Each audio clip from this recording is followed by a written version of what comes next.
Hi, welcome to the ANN Podcast, the gateway to healthy lifestyle. I'm Sindru. And I'm Elwina. Together we embark on a journey of achieving holistic health through natural remedies and lifestyle changes.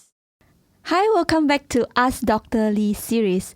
So far, we have 2 episodes of this series already. If you have not heard them, please go and check them out. And just in case you have not listened to our other series, which are the 3 Minutes Health Nuggets and the Experience episode, please you also go and check them out as well. So let's head into the subject today, Alwina. Sure. Today, we're going to talk about specifically on vitamin B12. So why vitamin B12? I just recently got the blood test report and it shows that having deficiency, but I have no idea what is that. So today we're going to ask Dr. Lee, what is vitamin B12? And can you explain a little bit about vitamin B12? Yes, Inru.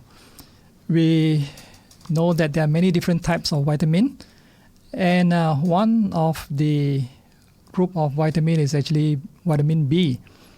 And under this category of vitamin B, there are actually 8 subtypes of it.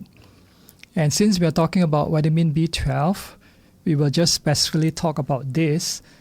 It is actually a water-soluble vitamin. And when we look at vitamin B12, they also call it by the name cobalamin. This vitamin B12 is rather complex. It has a ring structure which we call the Coronoid Ring. And you can imagine that this ring is made up of 4 subunits, and we call it the pyrrole subunits. So these 4 pyrrole subunits join together to form what we call the Coronoid Ring, and that's basically what the vitamin B12 ring is all about. But at the center of the ring is a trace mineral that's called cobalt. Okay. Now, what makes this vitamin different in biological activity is what is actually attached to this ring. So we see that there are some vitamin B12 that is having a biological activity. That means to say that the body is able to use it. But there are some vitamin B12 that are analogs. The body is not able to use it. So, in nature, the body can actually use 4 active forms of vitamin B12. The first one is called methylcobalamin. So, in other words, it has a methyl group that is attached to the vitamin B12 ring. The other one is a cyanocobalamin, right? And the third one is hydroxycobalamin. And the last one is adenosylcobalamin. So you can see that it is actually not a very straightforward vitamin, right? There are vitamins in this group that is able to be used biologically active, and there are some that are analogs. And if one were to take these analogs, it can actually interfere with cell function. Now, Dr. Lee, we know that actually all different kinds of vitamins, they have their own role, okay? They have their own functions. So what about vitamin B12? How important is it towards us? All right, that's a good question. Let me explain it this way so that we will be able to understand the role of vitamin B12. There are many chemical reactions occurring in the body. And it can be reactions that break down glucose, for example, which is very important to give what we call energy or ATP. There are also chemical reaction that is needed in making different elements that's needed for the body. So in all this function, enzymes play a very important role. So we call vitamins as coenzymes and minerals as cofactors. So in other words, if I'm taking food that has vitamin, then this vitamin acts as a coenzyme. So it is like facilitating the enzyme reaction that's going on in the body. So vitamin B12 is a coenzyme, and it is needed in innumerable activity of cell function. So one of the very important function of vitamin B12 is that it is needed in the making of red blood cell. So if a person has a deficiency of vitamin B12, probably they will be able to see from their blood report that the hemoglobin may be lower. And if they were to do a full blood picture, that means to say that looking at the red blood cell under a microscope, they will be able to see that the red blood cell is actually bigger in size than the normal size red blood cell. So another important function of vitamin B12 is that it is needed for healthy nerve function. So these are the two very important need for having B12 in our body.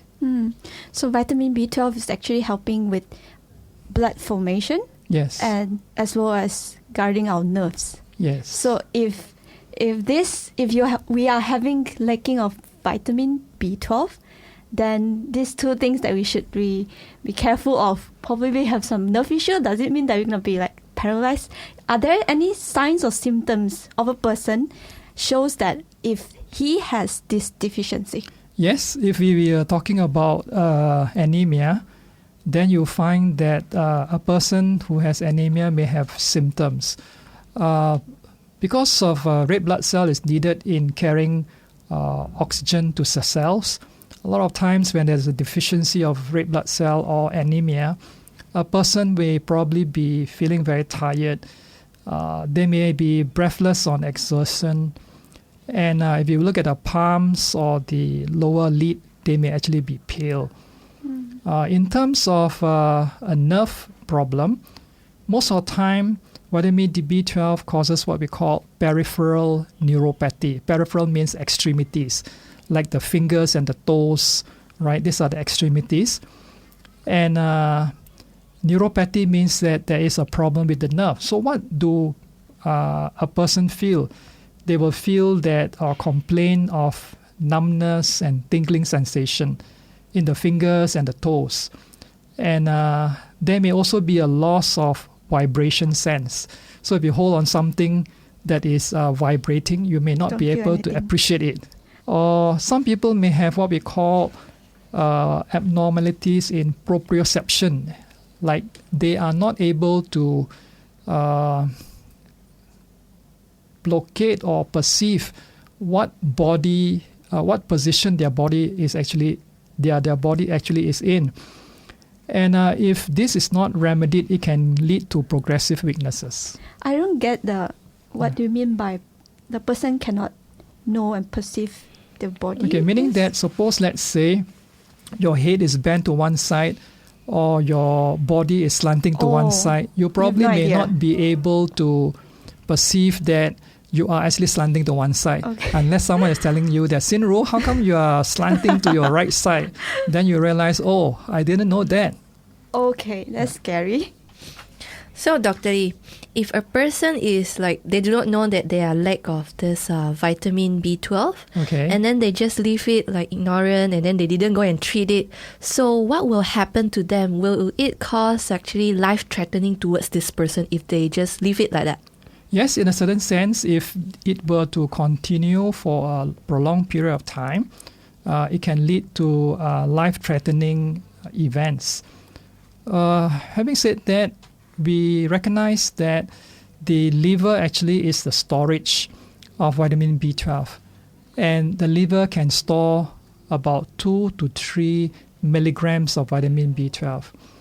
And it is estimated that it will take about 2 years or more for the deficiency to develop if one were not to be taking in vitamin B12.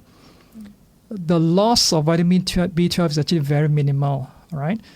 So if a person is having a deficiency and it is found out early, then the problems that we mentioned earlier, especially the nerve function and the abnormal red blood cell activity, is reversible.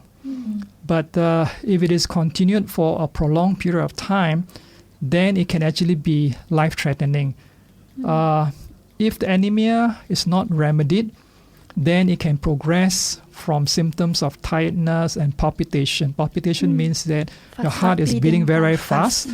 And if it is continuous and the hemoglobin becomes very, very low, less than about 6 or 7, over a prolonged period of time, then the heart can fail. So the person can have heart failure. So, and in heart failure, the person may have swelling of the feet, may not be able to lie down flat, feel breathless when they're lying down flat. Or if it is a nerve problem that progressively becomes worse, involving the spinal cord. Just now we said that it is a peripheral neuropathy. It means to say that involving the extremities. So as the problem progresses and as the spinal cord is involved, then you find that the person may be having paraplegia or quadriplegia. That means to say that they may not be able to move their limbs, right? And if it affects the central nervous system, that is the brain, they may be having psychiatric problem or hallucination. And sometimes if it involves the cranial nerve, especially the second cranial nerve, then they may not be able to see. They may have blindness because of a degeneration of the optic nerve, which is the second nerve. Okay, interesting. So just now we were talking about what would happen, but one good news that I found out that if it is found out early, this is actually reversible. Yes, if it is found early, it's reversible. So it's actually a good news, right? Yes. So that's why it's important for a person to have a regular, maybe you can call it annual checkup, right? And one of the thing that helps a person to know that they have the deficiency, if they are actually not doing a vitamin B12 test, is by looking at the full blood picture, looking at the picture of the red blood cells. So actually in the blood test, you can see that vitamin B, but actually you have to do extra tests to check for vitamin B12. Is it like that? You need to actually take the option of checking for the vitamin B12. Then the lab will do it for you because there are many different packages in a blood test. So it's like vitamin B is vitamin B, or it's just... Yes, vitamin B is vitamin B12 is vitamin B12. Okay, so please, you guys should be careful about that. Vitamin B doesn't mean that vitamin B12. Okay, so Dr. Lee, where can we get vitamin B12? Well, although vitamin B12 is synthesized exclusively by microorganism action, for practical purposes, vitamin B12 is found in foods of animal origin. And sad to say that there's no plant source for this vitamin B12. Oh. So to qualify that statement, when I said that it is found in foods of animal origin, the animals actually do not produce it themselves too. It's from microorganism action, right? So in other words, bacteria? For example, For example, let's say a cow eats the grass, right? This grass that is eaten together with a little bit of soil has microorganisms, and it is fermented in the gut of the animal. And so we find that through this action, through this activity, the microorganisms actually produces vitamin B12. So it's important also to recognize that the soil needs to have cobalt inside. Remember that cobalt forms the center part of the coronoid ring. The ring. Right? So in other words, you need these raw ingredients to be able to make the vitamin B12. So this means then that strict vegetarians or vegans are actually at risk for developing vitamin B12 deficiency unless they are obtaining it from food fortified with vitamin B12 or from vitamin B12 supplements. So when we talk about food preparation, we can find that there are bacterial fermentation that can be present in certain food, like for example, tempeh and miso. So from some studies, they found that a fermented soybean based food, that is the tempeh, it can contain about 0.7 to 8.0 microgram per 100 gram of vitamin B12. Now, when we talk about the SI units, right, we say that a microgram is 10 to the power of minus 6, but a milligram is 10 to the power of minus 3. So in other words, there is a small amount of vitamin B12, 0.7 to about 8 microgram in 100 gram of tempeh. So if I were to take, for example, the green algae, now the one that we use in Aenen, we call it lever, all right?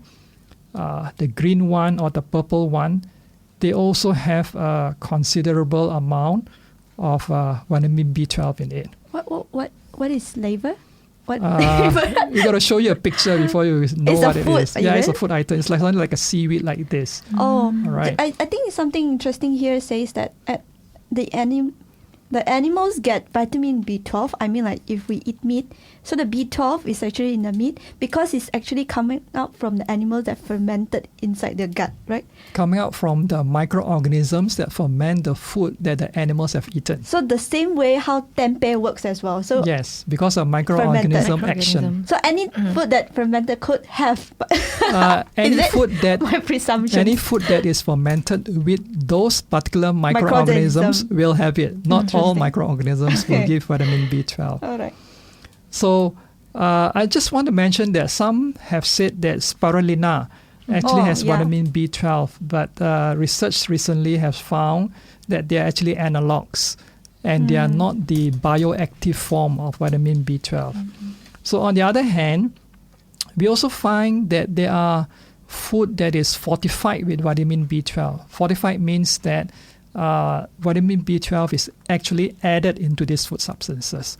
Example, we can take the breakfast cereal. They contain readily available vitamin B12 and it has a high bioavailability for vegetarians. Nutritional yeast is another product that has fortified vitamin B12, but bear in mind that not all nutritional yeast has vitamin B12 fortified in it. So choose the ones that has the vitamin B12 fortified in it, because you can actually see it in your nutritional facts label. All right.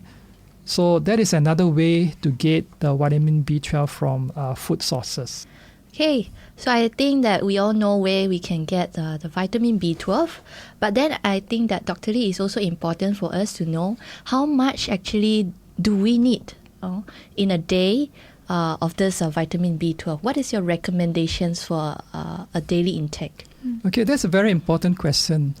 To answer this question, I just want to divide the answer into 3 different parts because we need to understand how the vitamin B12 is absorbed. Sure. And the next thing is how much is actually absorbed.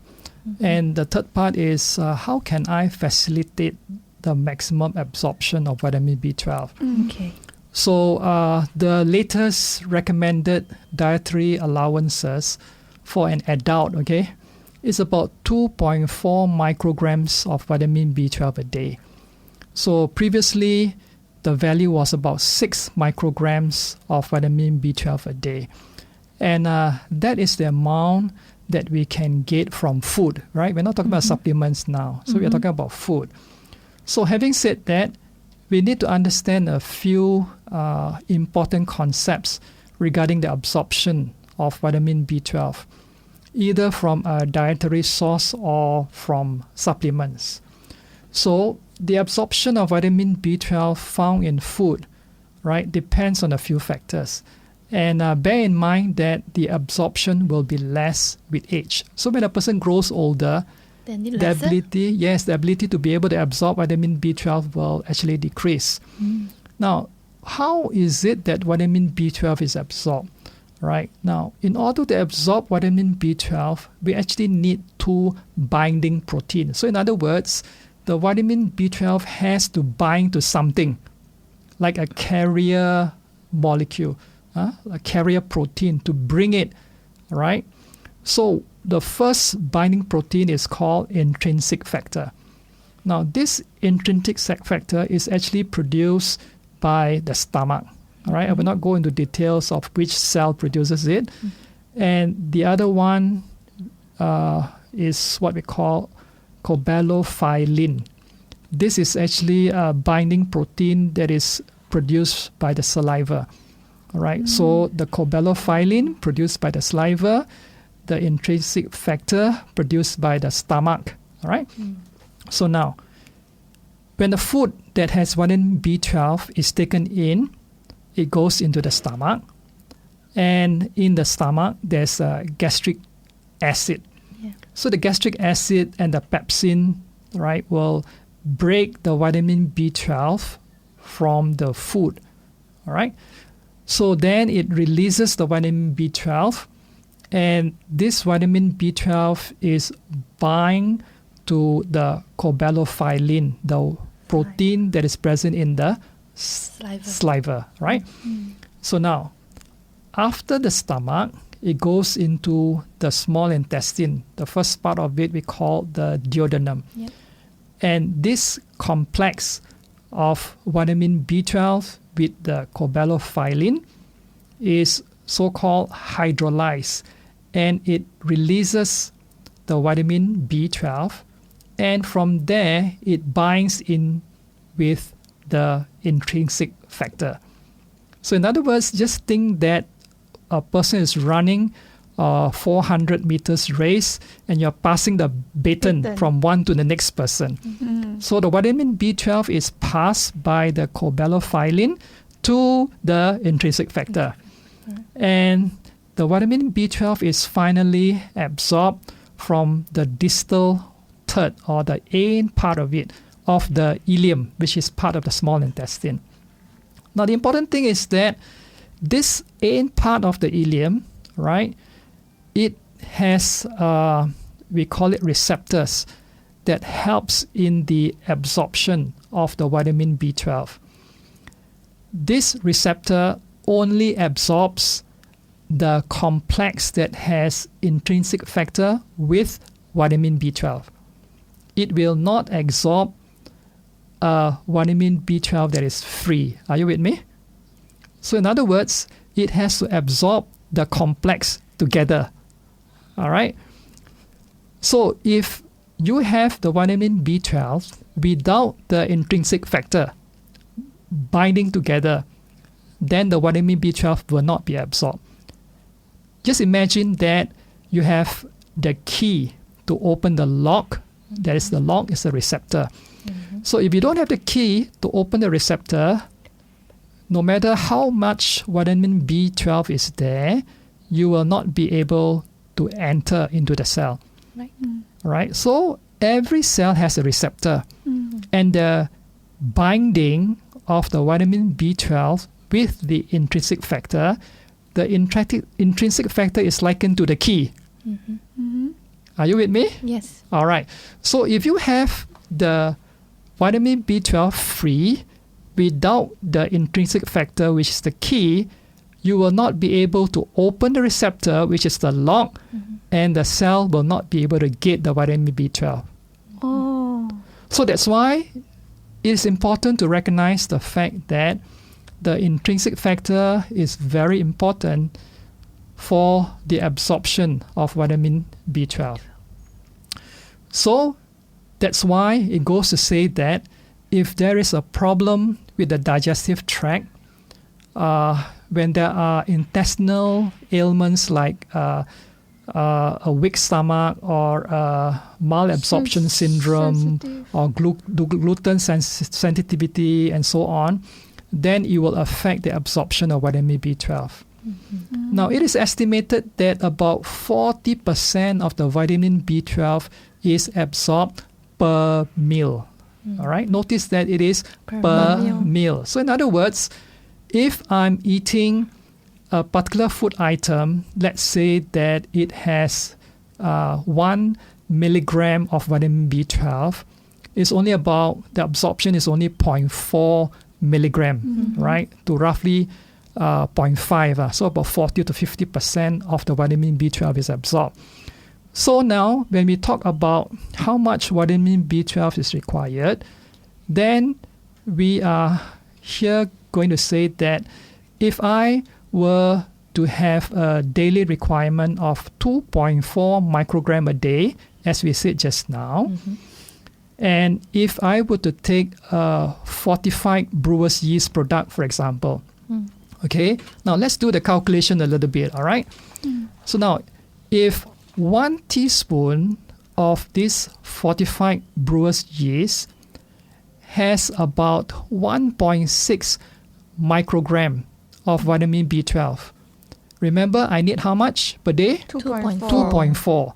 But if this brewer's yeast fortified product has 1.6 microgram of vitamin B12 per teaspoon. All right?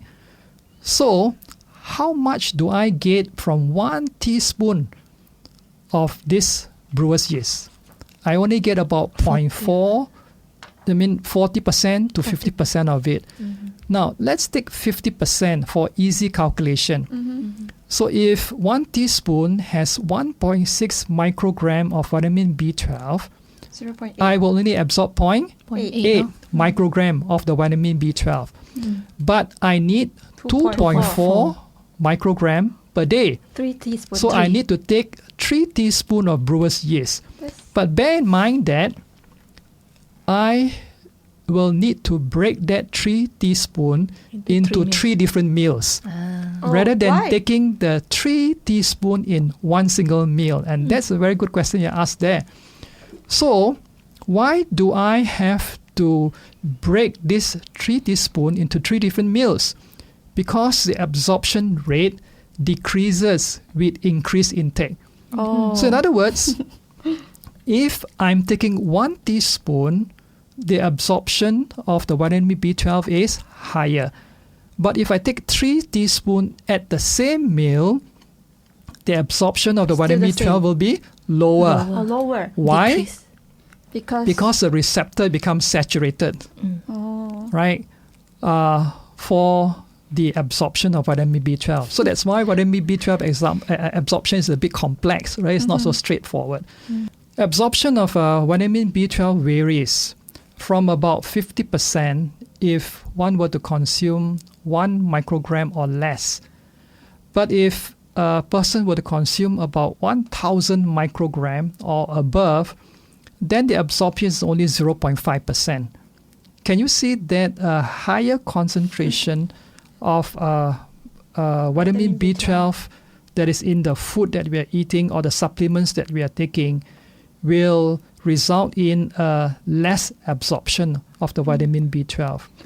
So the less frequently you consume vitamin B12, then the higher the total amount that you need to take per day. Dr. Lee, so it means like you cannot like too excited because we are deficient of this vitamin and you just take a lot, but actually it will cost even like lesser than what you're supposed to absorb. So, Yes, that's right. So Dr. Lee, what about supplements? If you get from pharmacy, do they like give us a calculative, like a perfect dose of how much do we eat like that? All right. Now, there are different forms of vitamin B12 supplements, right? There are the oral tablet, which is usually swallowed. And there are vitamin B12 supplements in the form of a chewable where you need to really chew upon it. Another form is also one that you put under the tongue. So we call it sublingual, under the tongue. And when you put it under the tongue, it actually dissolves and it is absorbed directly into the bloodstream. And when the tablet dissolves. Another one is they have liquid preparation. And for the hydroxycobalamin, we have it in the form of an injectable. So which one do you recommend? All right. So now it's preferable actually to choose the one that is placed under the tongue, right? We call it the sublingual one because it is directly absorbed into the bloodstream. Remember, we are talking about the whole process of how the vitamin B12 needs to binding protein to be able to absorb it from the small intestine, passing through the stomach. So if you take the one that is a sublingual, then it bypasses all these processes and you get it absorbed into the bloodstream. Interesting. So, but if you are taking the oral form, it will actually be preferable to chew it rather than swallow it, right? Remember, we are Tablet, talking is it? about tablet, because we are talking about the cobalamin that is present in the saliva, right? Which is a binding protein that helps in the process of the absorption of vitamin B12. So if you were just to swallow the tablet instead of chewing it and breaking it, then you will find that your absorption rate may not be as high. So they found that people who actually chew the tablet, you can actually result in vitamin B12 level going to about 10 times more than just simply swallowing the same exact pill.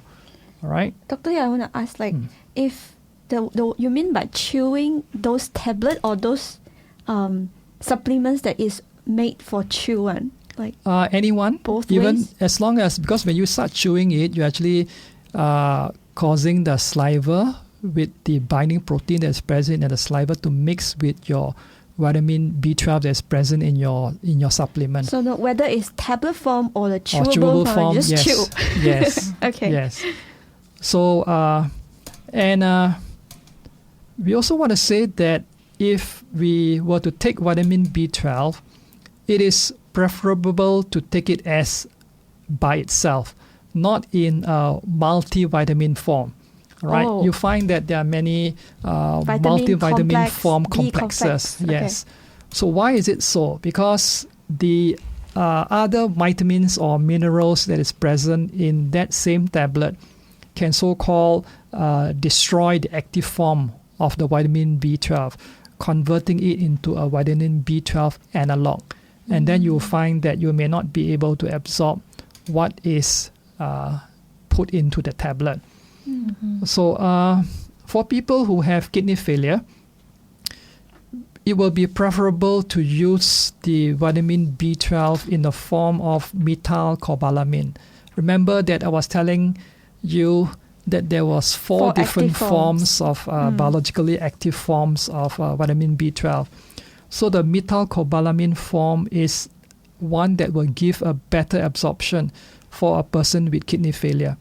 And bear in mind that, of course, in a person with kidney failure, they may need to have more, a higher dose in a particular tablet. Now, let's ask, what is the dosage of the supplement? It is found that for adults under the age of 65, the easiest way to get vitamin B12 is to take at least 2,000 microgram supplement each week. Yeah, so it's a 2,000 microgram of vitamin B12 supplement each week. Or if they would prefer to take it on a daily dose, it will be 50 microgram. Now, note that these doses are specific to cyanocobalamin. All right. Why is this cyanocobalamin form preferred? Because it is more stable than the methylcobalamin. All right. Methylcobalamin, when it's exposed to light, right, it degrades, and so we are not able to get as much of it as the cyanocobalamin form. And as we age, our ability to absorb vitamin B12 may decline. And for those who are over 65 and who are eating plant-based diet, the supplement should probably be increased to about 1,000 microgram of cyanocobalamin each day. Right? So I repeat, we said that it is about 50 microgram daily dose of vitamin B12 for those under the age of 65. But for those above the age of 65, it is recommended that they should take about 1,000 microgram of cyanocobalamin each day. Also, for those who have a deficiency, a sublingual or an oral chewable supplement is just as effective as an intramuscular injection of hydroxycyanocobalamin. So in other words, one may not necessarily need to have an injectable vitamin B12, but they can get adequate vitamin B12 through the oral form. Well, thanks, Dr. Lee. This is very interesting.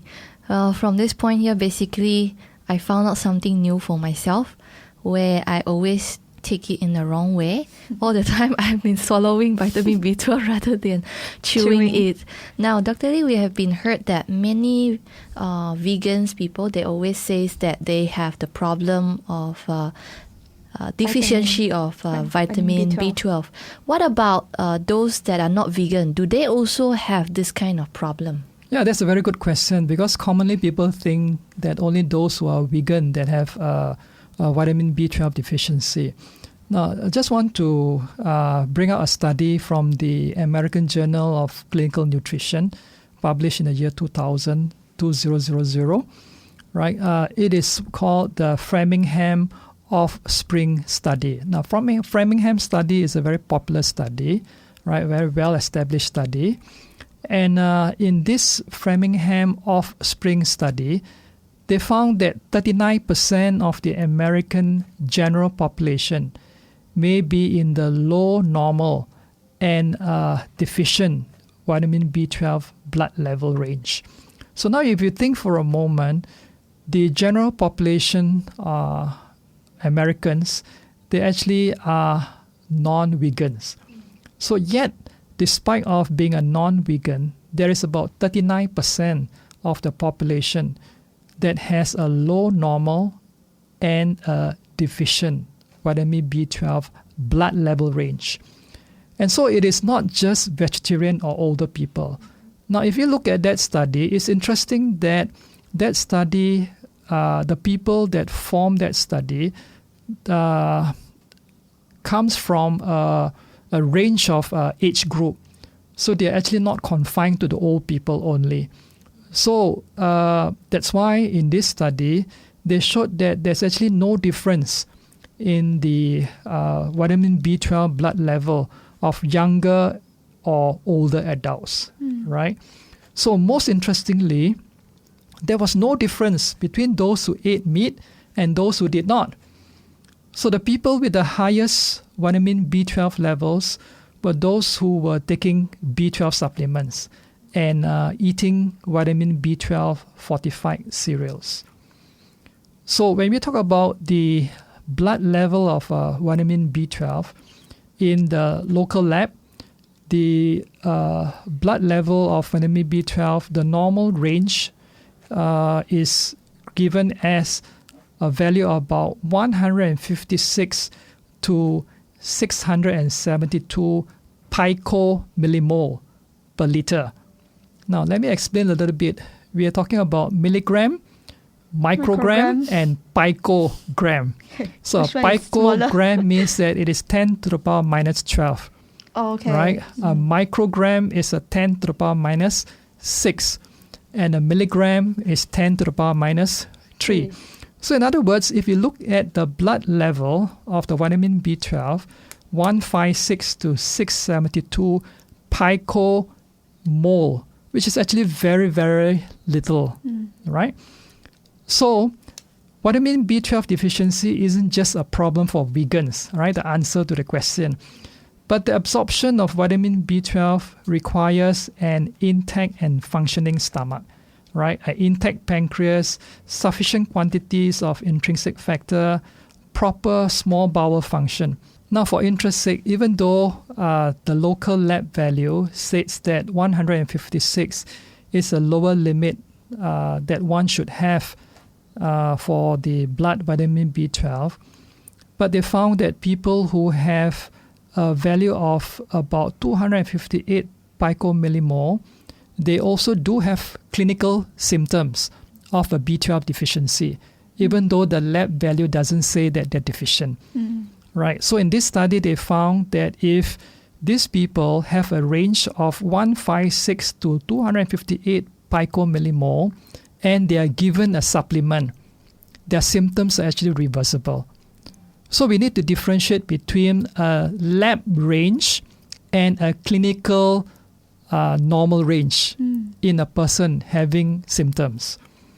Okay. So finally, we will just say that to the answer to the question, whether you are a vegan or you are not a vegan, one can also have a vitamin B12 deficiency problem.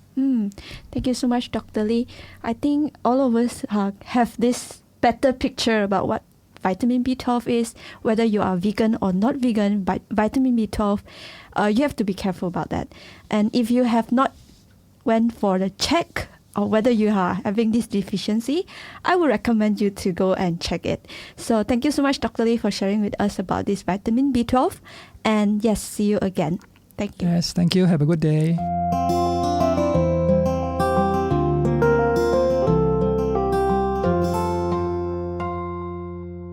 Thanks for listening to the ANN podcast. For more tips on how to have a healthy lifestyle, stay connected with us and do visit our website at www.aenon.org.my. That is www.aenon.org.my. See you in the next episode.